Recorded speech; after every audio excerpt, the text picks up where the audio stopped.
In this episode, we will look at how to discern public network information of a target. You're watching IT Pro TV.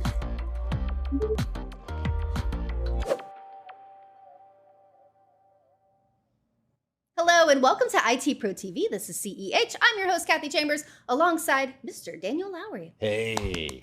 All right, so My worst Fonz impression, right? I was wondering what it was, but I was just going to let it go. Yeah. I mean, you brought it up, so. Hey. You win some, you lose some, right? What are you going to do?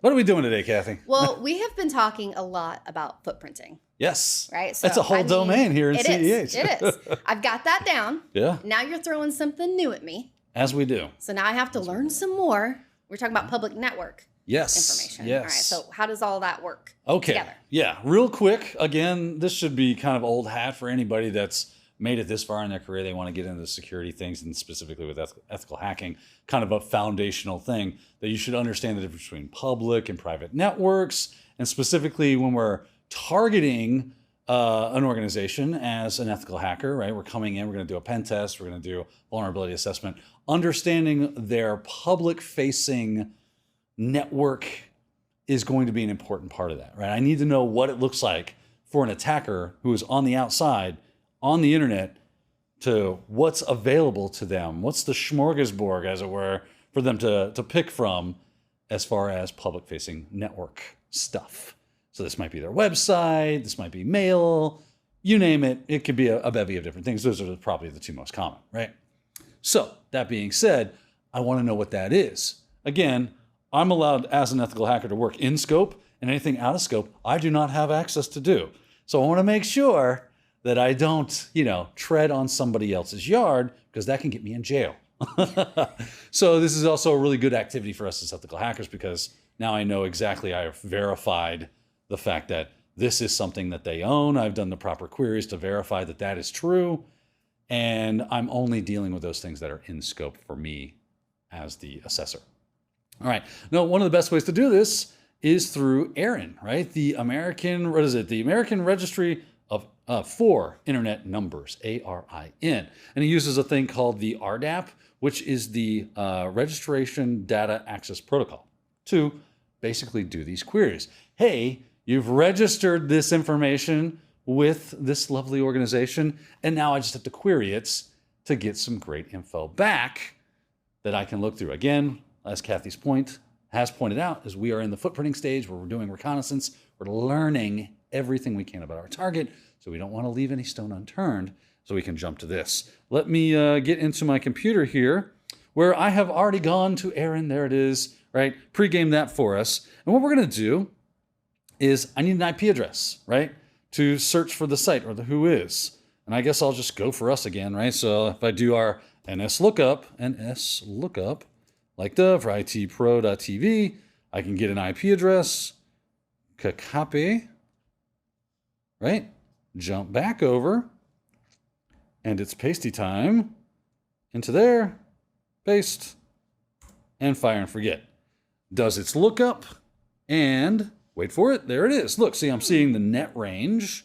So this is the IP block that this is within, and the CIDR notation for it. So, and you can see this is giving me that Amazon AWS stuff. So a bit of a layer of obfuscation for IT Pro TV, because we're hosting in the cloud. Our servers are going to show up as Amazon servers, because we use Amazon Web Services.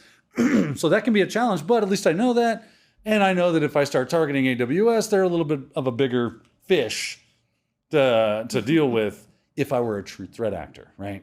I probably want to make some other way, but at least I know you're using that, and I can see where you sit in their space. Now, not every organization is like that. Maybe if I was going after Ford Motor Company, or, a hedge fund group, or mom and pop bakery that's out in Wichita, Kansas, and they have a web presence, I can learn that information by doing my NS lookup, grabbing that IP, throwing it in ARIN, and seeing what they have available as far as network-facing or internet-facing network connectivity. That's what I want to know. I want to make sure that I gather those resources, especially that what space do they own? Is it a block of IPs, or is it just a single IP? Is it a handful of IPs?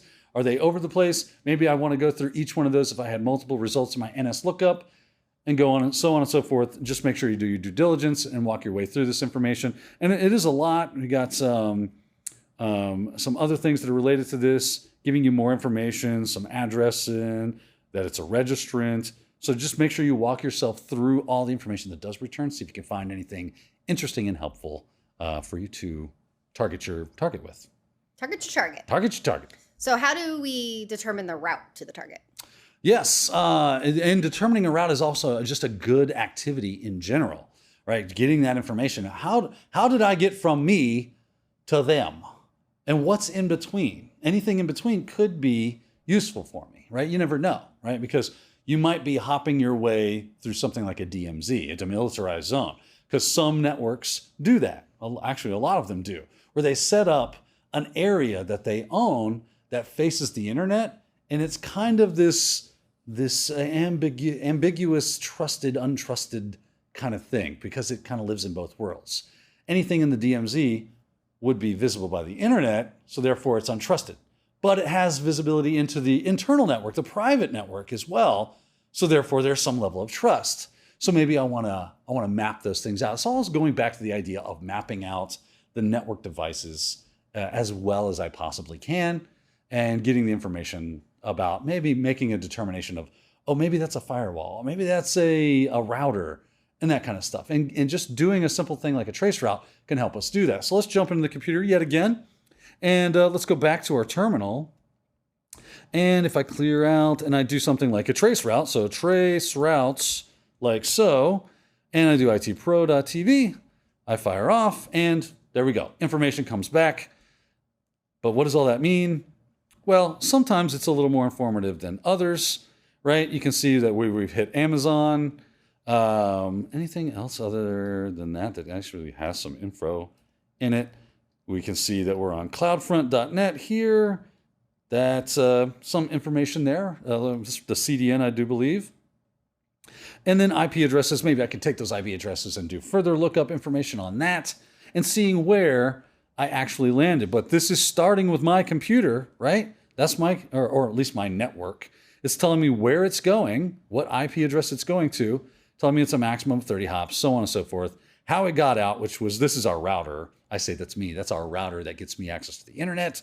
And then I went to apparently another router. Now that's all internal to me as an attacker. I just happen to be inside the IT Pro TV internal network. So pretend for a minute that we weren't. That would be the attacker's internal stuff. But once they hit the internet, that's what's interesting. So that gives me what that is. Okay, well, I popped into my ISP.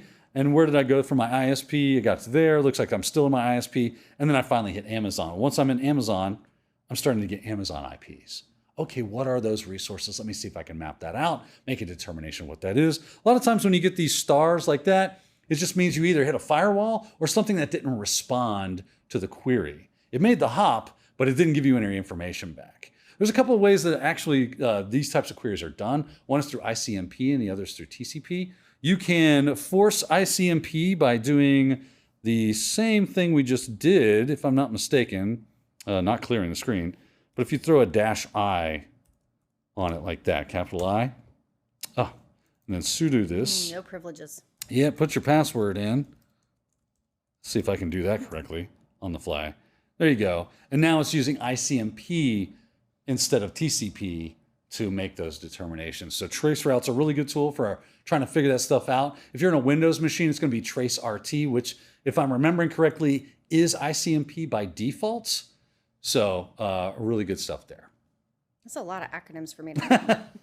Welcome to our world, Kathy. It is a glorious thing with the acronyms, yes. So we talked about traceroute, TCP. Yeah. All right, is there other tools that we can use? Yeah, I mean, it's not sure the only there- game in town. Those are just some command line tools that you can use. There are there are web-based tools that'll do this. There are, third-party installing tools that'll run this nice graphical front ends. I actually looked one up for you good folks out there. Let me see what we got here. It is called Path Analyzer Pro. Looked pretty interesting. I liked what it looked like. Had a really nice interface, and gives you a lot of detail. Of course, detail is something we like, because the more detail, the better. So if you like that, you can download a free trial and check it out. It works on Windows and Mac OS. and is used by security professionals, network professionals, so on and so forth, to help them understand networks better, map them out, and gain those insights into those lovely networks that we love so much, and get those little pieces of information that might be helpful for us at the end of the day. You sounded a little like you were doing like an infomercial for a second. Yeah. You can Well, download Kathy, that now for free and That's check right. it out. Kathy, but wait, there's more. There's more for $9.99. If you act now, you get a set of Ginsu knives. All right, so what did we learn today? We learned about public information, Public network information. public network information, right? And how to get that information from the target, That's absolutely right. and how to determine the target by using the different tools. That's it. All right, cool. More CEH coming your way. Stay with us. Thank you for watching IT Pro TV.